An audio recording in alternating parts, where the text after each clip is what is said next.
Nuclear தயாரிச்சா கூட தான் நல்ல வேலை, நல்ல சம்பாதிக்கலாம். அதுக்காக நியூக்ளியர் குண்டு தயாரிக்கிறதுக்கு பிள்ளை அனுப்ப முடியுமா? நான் சொல்றது புரியுதா? சில காரியங்கள் இருக்கு. இப்போ 2வது எச்சரிப்பு, உங்க பிள்ளைகளுடைய போட்டோஸ், உங்க பிள்ளைகளுடைய வீடியோஸ், குறிப்பா பெண் பிள்ளைகள், அதே மாதிரி மனைவி, இவங்களுடைய போட்டோஸ சும்மா சோசியல் மீடியால ஏத்தாதீங்க. என்ன பண்ணுவாங்க? இப்போ உங்க பெண் பிள்ளை போட்டோ ஒண்ணு கிடைச்சிருச்சு, உங்களுக்கு பிடிக்காத ஒருத்தன் இருக்கிறான், உங்க பிசினஸ்க்கு பிடிக்காதவன் எவனோ ஒருத்தன் உங்க பெண் பிள்ளையோட போட்டோவை எடுத்து என்ன வேணாலும் செய்ய முடியும். இப்ப என்ன வேணாலும் செய்யலாம். முந்தில என்ன பண்ணுவோம்னா தலையை வெட்டி மட்டும் அருவருப்பா மாத்துவான். இப்ப அப்படி இல்ல, உங்க பிள்ளையோட வீடியோவை உங்க பிள்ளை நடக்கிற மாதிரியே, என்ன தப்பு செய்யற மாதிரி, அருவருப்பா செய்யற மாதிரி எல்லாம் மாத்த முடியும். ஆனா பேசுறது உங்க பிள்ளையோட குரல்லையே இருக்கும். இப்ப என்னுடைய வாய்ஸ், பாஸோட வாய்ஸ் எல்லாம் ஆன்லைன்ல இருக்கு, எடுத்துக்கலாம். இந்த வாய்ஸை எடுத்துட்டு இது பாருங்க, அதான் அது இங்க இருக்கு பாருங்க.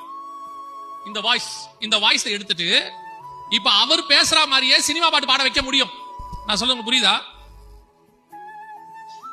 இப்போ பாஸ்டர் வாய்ஸை எடுத்துக்கிட்டு ஆன்லைன்ல இருந்து டவுன்லோட் பண்ணிட்டு இந்த வாய்ஸை வச்சுக்கிட்டு சினிமா பாட்டு பாட வைக்க முடியும்.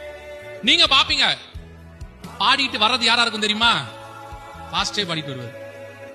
என்ன பாஸ்டர் சினிமா பாட்டு பாடுறாரு? ஏன்?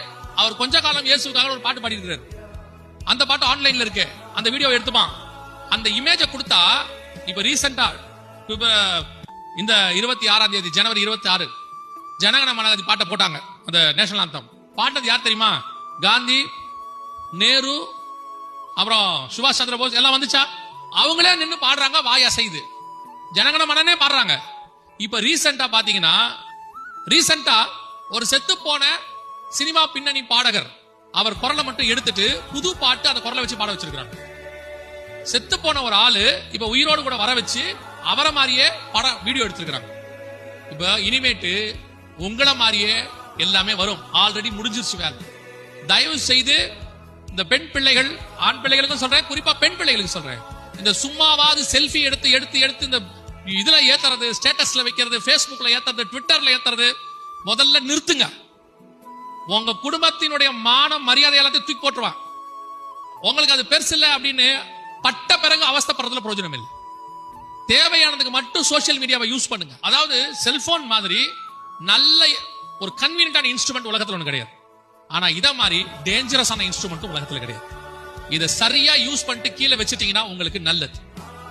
இது தேவையில்லாம உள்ள போனிய தொலைஞ்சிய நம்ம கண்ணுக்கு முன்னாடி ஆண்டவர் சொன்ன கடைசி காலத்தினுடைய கடைசி நிமிஷத்தில் நின்று கொண்டிருக்கிறோம். எப்ப வேணாலும் ஆண்டவர் சொன்ன நினையாத நாளிகையில் மனுஷகுமாரன் வருவார் என்கிற அந்த வசனமும் நிறைவேறும்.